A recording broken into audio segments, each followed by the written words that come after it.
গত সপ্তাহে বঙ্গোপসাগরে সৃষ্ট গভীর নিম্নচাপ ও সক্রিয় মৌসুমী বায়ুর প্রভাব কমে আসায় সারা দেশে বৃষ্টিপাতের মাত্রা হ্রাস পেয়েছে। আবহাওয়া অধিদপ্তর জানিয়েছে, আপাতত দেশের কোথাও ভারী বৃষ্টির আশঙ্কা নেই, তবে রাজধানী ঢাকা সহ আশেপাশের কিছু এলাকায় হালকা বৃষ্টি বা বজ্রসহ বৃষ্টির সম্ভাবনা রয়েছে।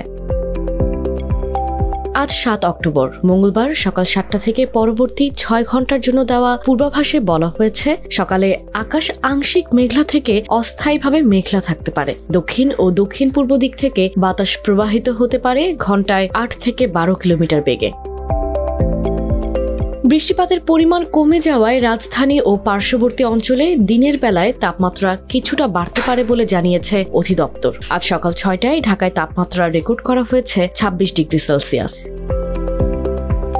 অন্যদিকে আজকে পূর্ণাঙ্গ পূর্বাভাসে বলা হয়েছে, সিলেট বিভাগের অনেক স্থানে এবং রংপুর, রাজশাহী, ঢাকা, ময়মনসিংহ, খুলনা, বরিশাল ও চট্টগ্রাম বিভাগের কিছু কিছু স্থানে অস্থায়ীভাবে দমকা হাওয়া সহ হালকা থেকে মাঝারি ধরনের বৃষ্টি অথবা বজ্রসহ বৃষ্টি হতে পারে। তবে সারা দেশেই মাঝারি ধরনের ভারী বৃষ্টির সম্ভাবনা খুবই সীমিত।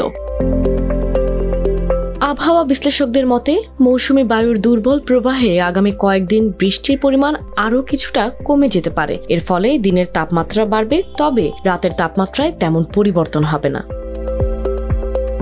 বৃষ্টি কমে গেলেও রাজধানীর আর্দ্রতা তুলনামূলক বেশি থাকায় গরম ও অস্বস্তিকর আবহাওয়া বিরাজ করতে পারে। সকাল ও দুপুরের দিকে সূর্যের তেজ কিছুটা বৃদ্ধি পেতে পারে বলে জানিয়েছে অধিদপ্তর।